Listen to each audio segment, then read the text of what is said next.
Hello students, science chapter 8 और आज का टॉपिक रहेगा रिप्रोडक्टिव हेल्थ एंड कॉन्ट्रासेप्शन। सबसे पहले हम पढ़ेंगे व्हाट इज़ रिप्रोडक्टिव हेल्थ। तो एज पर WHO यानी कि वर्ल्ड हेल्थ ऑर्गेनाइजेशन, उनके अकॉर्डिंग रिप्रोडक्टिव हेल्थ का मतलब है well being in all aspects of reproduction, that is physical, emotional, social and behavioural.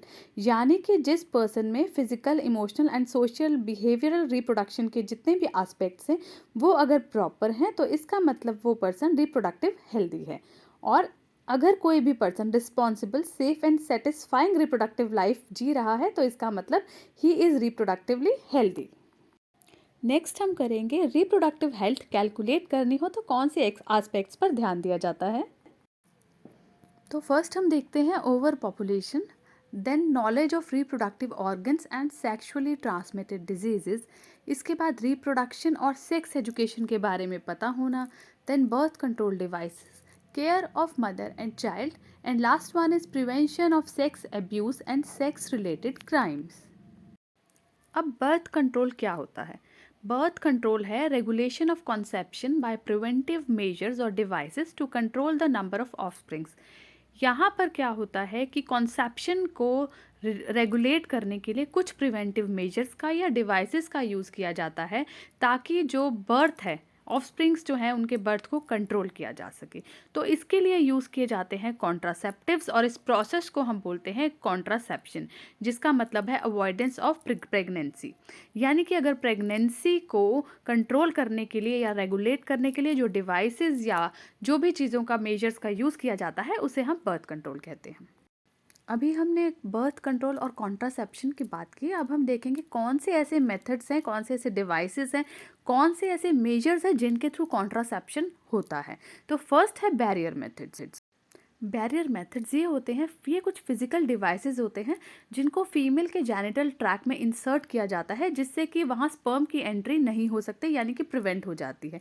दूसरा इसका क्या बेनिफिट है कि ये जो बैरियर मेथड्स हैं ये सेक्सुअली ट्रांसमिटेड डिजीजेस से भी प्रोटेक्ट करते हैं। तो एक बैरियर का यानी कि ऑब्स्टेकल का काम करते हैं जिससे कि एंट्री जो है वो प्रिवेंट हो जाती है। कॉमन बैरियर्स में हम सबसे पहले बात करेंगे कॉन्डम्स या निरोध की। कॉन्डम्स क्या होते हैं? रबर ट्यूब लाइक स्ट्रक्चर होता है, थिन रबर का बना होता है जो सेक्सुअल इंटरकोर्स के टाइम यूज़ किया जाता है। इसमें क्या होता है, जो भी इजैक्यूलेट होता है वो ट्यूब में कलेक्ट हो जाता है और कुछ भी डिस्चार्ज नहीं होता। सेकेंड हम बात करते हैं फेमिडॉन की। ये एक बहुत ही अनकॉमन मेथड है और बहुत कम यूज़ किया जाता है। फेमिडॉन में भी ये भी एक थिन रबर का या पॉलीयूरेथेन का ट्यूब होता है जो विजाइना के अंदर फिट किया जाता है। इसका भी सेम पर्पस है, एज अ बैरियर यूज़ किया जाता है। नेक्स्ट बैरियर हम बात करेंगे डायफ्रागम या जिसे हम सर्वाइकल कैप भी कहते हैं। ये भी एक फ्लैक्सिबल रबर या प्लास्टिक का कवर होता है जिसे सर्विक्स के अंदर फिट किया जाता है, जिससे ये भी एक तरह से बैरियर का ही काम करता है। ये स्पर्म्स को यूट्रस के अंदर नहीं जाने देता। चलिए, बैरियर मेथड्स के बाद हम बात करेंगे केमिकल मेथड्स की।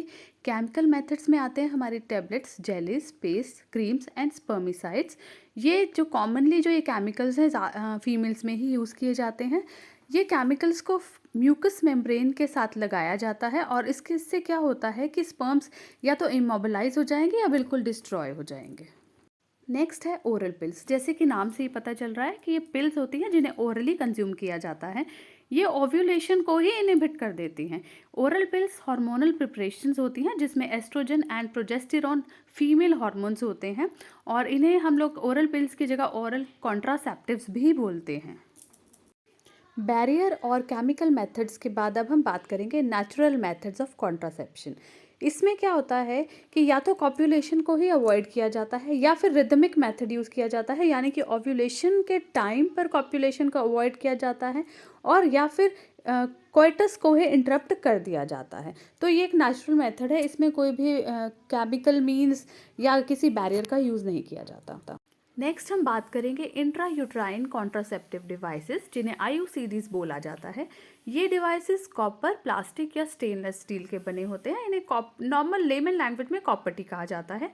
इन्हें यूट्रस में इंसर्ट किया जाता है प्रैक्टिसिंग डॉक्टर या फिर स्किल्ड नर्स के थ्रू और उसी जगह पर फिक्स कर दिया जाता है। ये क्या करता है, ये यूट्रस में एम्ब्रियो की जो प्लांटेशन होती है उसे होने ही नहीं देता। अदर देन दिस काफ़ी loops, spiral rings, Bhoj and shields भी रहते हैं जिन्हें एज अ कॉन्ट्रासेप्टिव यूज़ किया जाता है और इनका मैक्सिमम ड्यूरेशन 5 ईयर्स तक रहता है। बट इनका सबसे बड़ा ड्रॉबैक क्या है कि इससे ब्लीडिंग बहुत ज़्यादा होती है और बहुत ज़्यादा डिस्कम्फर्ट रहता है और कई बार ऐसा होता है कि विदाउट वुमेन्स नॉलेज ये बाहर आ जाते हैं। नेक्स्ट है सर्जिकल मेथड। सर्जिकल मेथड को नॉर्मल लैंग्वेज में, लेमन लैंग्वेज में स्टेरिलाइजेशन भी बोला जाता है। लॉन्ग रन में देखा जाए तो ये काफ़ी सेफ़ रहते हैं, बट अगर प्रॉपरली स्टेरिलाइजेशन नहीं किया जाए तो इन्फेक्शंस हो सकते हैं। इसमें 2 मेथड्स आते हैं, फर्स्ट है वासेक्टॉमी एंड सेकंड है ट्यूबेक्टॉमी। सबसे पहले हम बात करेंगे वासेक्टॉमी की। ये मेल्स में किया जाता है और बड़ा छोटा सा सर्जिकल ऑपरेशन होता है। इसमें क्या होता है कि जो स्पर्म डक्ट है, जिसे हम वास डेफरेंस भी बोलते हैं, उसके एक छोटे से पोर्शन को रिमूव कर दिया जाता है। अब रिमूवल की जगह पर जो 2 कटेड एंड्स होते हैं, इन्हें टाई किया जाता है थ्रेड्स के थ्रू।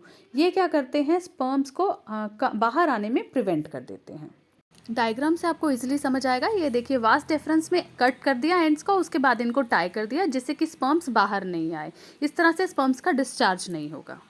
नेक्स्ट हम बात करेंगे ट्यूबेक्टॉमी की। ट्यूबेक्टॉमिक एक सर्जिकल ऑपरेशन है जो कि फीमेल्स में किया जाता है। तो मेल्स में होता है वासेक्टॉमी और फीमेल्स में होता है ट्यूबेक्टॉमी। अब इसमें भी क्या होता है, एक स्मॉल पोर्शन जो होता है फेलोपियन ट्यूब से, जिसे हम ओविडक्ट्स भी कहते हैं, तो एक सर्जरी के थ्रू वो स्मॉल पोर्शन कट कर दिया जाता है। इसके बाद जो कट एंड्स होते हैं उन्हें लिगेट कर दिया जाता है with the help of threads. इससे क्या होता है कि एग्स जो है वो यूट्रस में एंटर नहीं कर पाते, तो जो कंसेप्शन है वो पॉसिबल ही नहीं हो पाती। डायग्राम के थ्रू आप इजीली देख सकते हैं, यहाँ पर फेलोपियन ट्यूब्स के एंड्स को कट किया गया है। इसके बाद इन कट एंड्स को लिगेट कर दिया है थ्रेड से। अब इससे क्या होगा, एग्स जो है वो यूट्रस में एंटर नहीं कर सकते और हम बोल सकते हैं कि कंसेप्शन पॉसिबल ही नहीं है बिल्कुल। यहाँ हम बात करेंगे बहुत इंपॉर्टेंट जो है एमटीपी, यानी कि मेडिकल टर्मिनेशन ऑफ प्रेगनेंसी, जिसे लेमन्स लैंग्वेज में अबॉर्शन कहा जाता है। इसका एक टाइम पीरियड रहता है कि इतने टाइम तक अबॉर्शन पॉसिबल है, अदरवाइज़ ये फीटस या मदर के लिए बहुत ज़्यादा डेंजरस हो सकता है। तो कुछ लोग ना इस अबॉर्शन जो है, जो प्रोसेस है, इसका काफ़ी ज़्यादा मिसयूज़ करते हैं। कैसे, अगर उनको फीमेल चाइल्ड नहीं चाहिए तो वो अबॉर्शन करवाते हैं। लास्ट मेथड है हमारा कॉन्सेप्शन का, सब क्यूटेनियस इम्प्लांट्स। ये बहुत ही नया मेथड है कॉन्ट्रासेप्शन का और एक बार इम्प्लांटेशन के बाद 5 इयर्स तक ये इफ़ेक्टिव रहता है। इसमें क्या होता है, एक कैप्सूल होता है जो मैच स्टिक के साइज़ का होता है। तो 6 कैप्सूल्स जिसमें स्टेरॉयड होते हैं, उन्हें एल्बो के ऊपर, आर्म्स के इनर आर्म्स में अंडर द स्किन इसको हम लोग इंसर्ट कर देते हैं। धीरे धीरे ये कैप्सूल जो है सिंथेटिक प्रोजेस्टेरोन को 5 इयर्स तक रिलीज़ करता है और इस तरह से ये कॉन्ट्रासेप्शन का काम करता है। तो इस सेशन में हमने रिप्रोडक्टिव हेल्थ, कॉन्ट्रासेप्शन और कॉन्ट्रासेप्शन के मेथड में बात की है। आगे के सेशन में हम सेक्सुअली ट्रांसमिटेड डिजीज़ेस के बारे में बात करेंगे। यहाँ पर आपको कोई भी इशू हो, कोई भी क्वेरी हो, तो आप कमेंट सेक्शन में पूछ सकते हैं। चलिए मिलते हैं नेक्स्ट सेशन में। Thank you.